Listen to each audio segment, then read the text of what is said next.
Today we shall discuss about the disaster management, environmental hazard and disasters, cyclone and earthquake.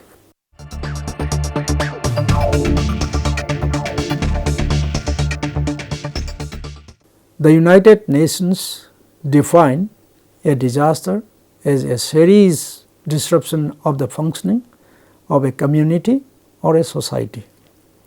Disasters involve widespread human, material, economic or environmental impacts which exceed the ability of the affected community or society to cope using its own resources. The Red Cross and Red Crescent societies define disaster management as the organization and management of resources and responsibilities for dealing with all humanitarian aspects of emergencies. In particular, preparedness, response and recovery in order to lessen the impact of disasters.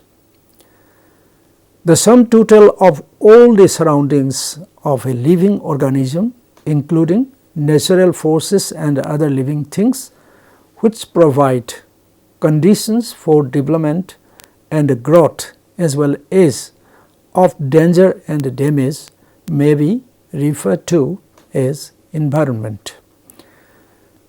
This means that there is an unbreakable link between the surroundings and the living things, yet in nature there are lots of forces which are of natural as well as anthropogenic origin, which could affect the well-living of the society by giving troublesome effects.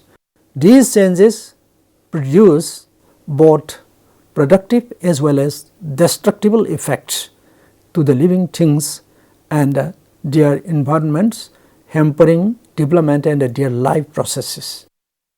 The living beings have been present in various natural processes.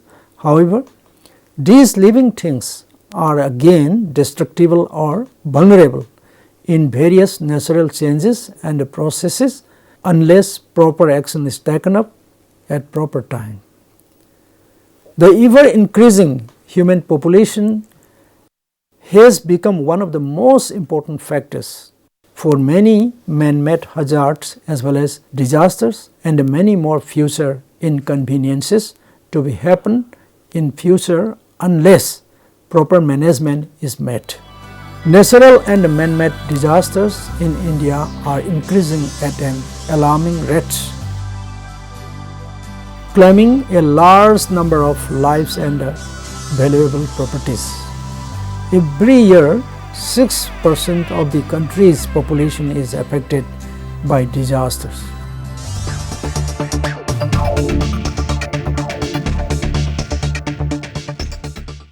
Cyclone. In meteorology, it refers to any low pressure area with winds spiraling inwards and rotating clockwise in the southern hemisphere and anti-clockwise in the northern hemisphere.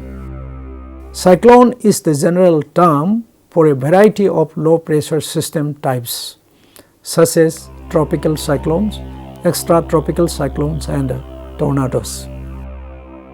An area enclosed by a closed isobar with minimum pressure inside when mean surface wind is less than 17 knots, that is 31 km per hour, is called low or low pressure area. Depression is a cyclonic disturbance in which the maximum sustained surface wind speed is between 17 knots and 27 knots, that is 31 and 49 km per hour. If the maximum sustained wind speed lies in the range 28 knots, that is 50 km per hour to 33 knots, that is 61 km per hour, the system may be called deep depression. For cyclonic storm, the wind speed lies between 34 knots to 47 knots, that is 62 km per hour to 88 km per hour. A severe cyclonic storm disturbance in which the maximum average surface wind speed is in the range from 48 to 63 knots, that is 89 to 118 km per hour, is called severe cyclonic storm. A cyclonic disturbance in which the maximum average surface wind speed is 64 knots to 119 knots, that is 119 km per hour to 221 km per hour or more, it is known as very severe cyclonic storm with a core of hurricane winds. If the speed of cyclonic wind becomes 222 km per hour, that is 120 knots or more, then the cyclone becomes super cyclone. There are three basic elements associated with a cyclone which cause destruction. They are explained in the following ways. Number 1, cyclones are associated with high pressure gradient and consequent strong winds. These in turn generate storm surges. A storm surge is an abnormal rise of sea level near the coast caused by a severe tropical cyclone. As a result, seawater inundates low-lying areas of coastal regions, drowning human beings and livestock, eroding beaches and embankment, destroying vegetation and reducing soil fertility. Number 2, very strong winds may damage installations, dwellings, communication systems, trees, etc., resulting in loss of life, health, property and environment. Number 3, heavy and prolonged rains due to cyclones may cause river floods and submergence of low-lying areas by rain causing loss of life, health, property. Floods and coastal inundation due to storm surges pollute drinking water sources, causing outbreak of epidemics. The period April to May and October to December, during which most of the cyclonic storms occur in the Bay of Bengal and Arabian Sea. During the period April to May and October to midsummer, most of the cyclonic storms occur in the Bay of Bengal. It may be mentioned that all the three factors mentioned above occur simultaneously and therefore relief operations for distress mitigation become difficult and hampered. So, it is imperative that advance action is taken for relief measures before the commencement of adverse weather conditions due to cyclones. The most destructive element associated with an intense cyclone is storm surge. Past history indicates that loss of life is significant when surge magnitude is 3 meters or more and catastrophic when it is 5 meters and above. Cyclone prone states of India are Andhra Pradesh, Odisha, Tamil Nadu, Kerala, Gujarat, Maharashtra and Karnataka. The Indian subcontinent is considered to be the worst cyclone affected parts of the world. About 8 to 9% of the total land area of the country is prone to cyclone and 370 million people are exposed to cyclone annually.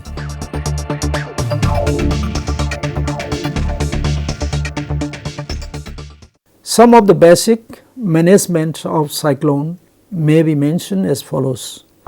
Introduction. Overview, cyclogenesis, frequency, classification, impact, naming of tropical cyclones, storm surge, broad scale assessment, PASS initiative, national level paradigm shift by some states, paradigm shift in disaster management, institutional framework, existing institutional arrangements, national cyclone risk mitigation project, national guidelines, etc. Early warning systems, overview, present status and future strategies, prediction of severe weather and storm surges, cyclone forecasting and emergency management networks, parametric wind field and cyclone risks models, implementation of impact assessment and emergency response systems, resource issues, cyclone warning generation, requirements of additional support infrastructure, warning, communication and dissemination, overview, present status initiative at the national level gaps, identified communication network communication support for disaster management, structural mitigation measures, overview, buildings, cyclone shelters, road links, culverts and bridges, canals, drains, surface water tank, saline embankment, communication towers and power transmission, networks, relevant IS code, major action points, implementation strategy and time frame, management of coastal zones, overview, coastal zone management issues of sustainability of coastal resources and environment, coastal resources, bioseals, mangroves, shelter belt plantations, coastal flood plain management, groundwater resources, coastal erosion, new environment policy crop and livestock protection, livelihood protection of handloom weavers, major action points implementation, strategy and a time frame. Then awareness generation, overview, awareness programs, community awareness, community based disaster management, CBDM, major action points, implementation strategy and a time frame. Next, disaster risk management and capacity development, overview, issues of cyclone disaster, risk management, vulnerability analysis and risk assessment, estimation of possible inundation levels, estimation of maximum possible damage studies undertaken, village scale, response, overview, disaster response mechanism, disaster response platform, linking risks, knowledge with response planning, effective disaster response capability, other supportive efforts, development of evacuation plan with schedule of action, medical preparedness and response, India, disaster resource network, major action point, implementation strategy and time, implementation of guidelines, preparation of cyclone disaster management plan, overview, implementing the guidelines, implementation of coordination at the national level, institutional mechanism and coordination at state and district levels, financial arrangements for implementation model.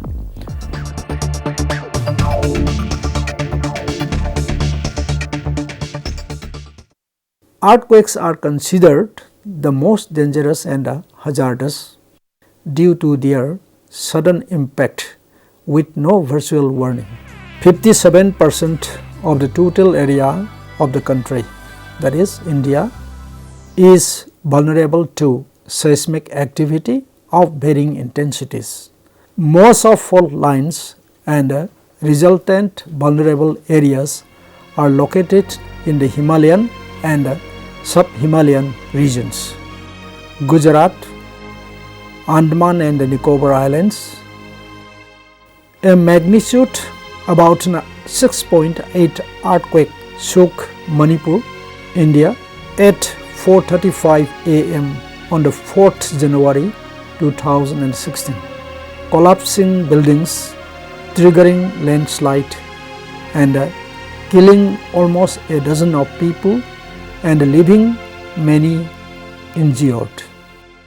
Had the epicenter of the same earthquake been happened to fall a little nearer distance to the capital than the present location, that is Kabui Khulen, about 33 km west of the capital Imphal, the situation might be different in many respects.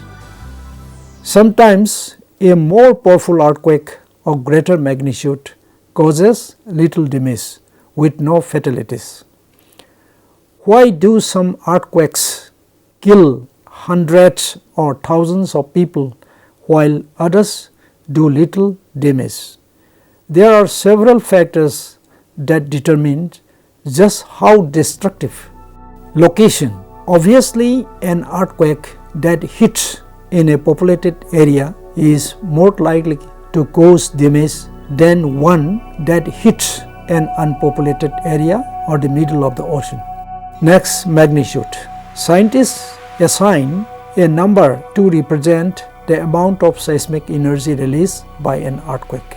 The Richter magnitude scale, as it is known, is logarithmic, so each step up represents an increase in amplitude by 10 and the energy by a factor of 30.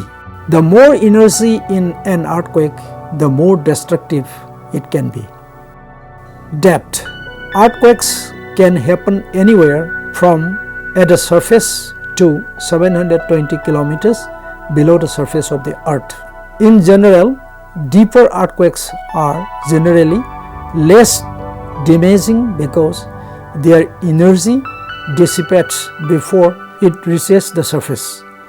The focal depth of recent Manipur earthquake is less than 60 km. Then we shall discuss about distance from the epicenter. The epicenter is the point at the surface right above where the earthquake originates. That is the focus and is usually the place where the earthquake's intensity is greatest. Local geologic conditions. The nature of the ground at the surface of an earthquake can have a profound influence on the level of damage. Loose, sandy, soggy soil inside can liquefy if the shaking is strong and long enough. That does not bode well for any structure on the surface. Next, secondary effects. Earthquakes can trigger landslide, fires, flood or tsunamis. It was not the 2004 Sumatran Andaman earthquake that caused so much damage in 2004, but the Indian Ocean tsunami it triggered. Nearly a quarter of a million people in 14 countries were killed when coastal communities were inundated by the water. Architecture. Even the strongest buildings may not survive a bad earthquake, but architecture plays a huge role in what and who survives a quake. The January 2010 Haiti earthquake, for example, was made far worse by poor construction, weak cement and unenforced building codes. The whole of northeastern region, some part of Bihar, Himachal Pradesh, Jammu and Kashmir, Gujarat, Uttarakhand, Andaman and Nicobar Islands are within the most seismically active zones in the world. These regions fall within zone number 5 in the world seismicity map.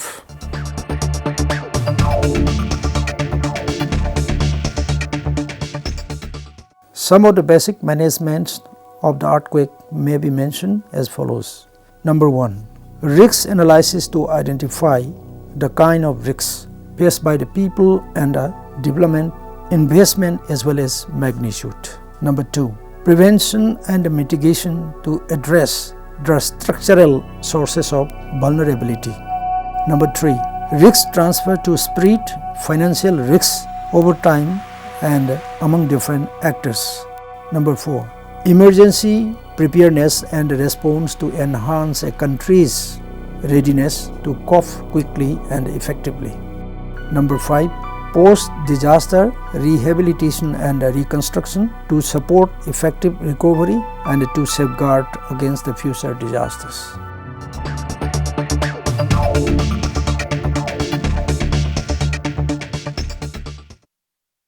Disaster management or emergency management is the creation of a series of plans through which communities reduce vulnerability to hazards and cope with disasters. Disaster management does not avert or eliminate the threats. Instead, it focuses on creating plans to decrease the effect of disaster. Failure to create a plan could lead to damage to assets, human mortality, and loss revenue and environment. Currently, in India, we do not have emergency management plans. Events covered by disaster include acts of terrorism, industrial sabotage, fire, natural disasters such as earthquake, hurricanes, etc., public disorder, industrial accidents and communication failures.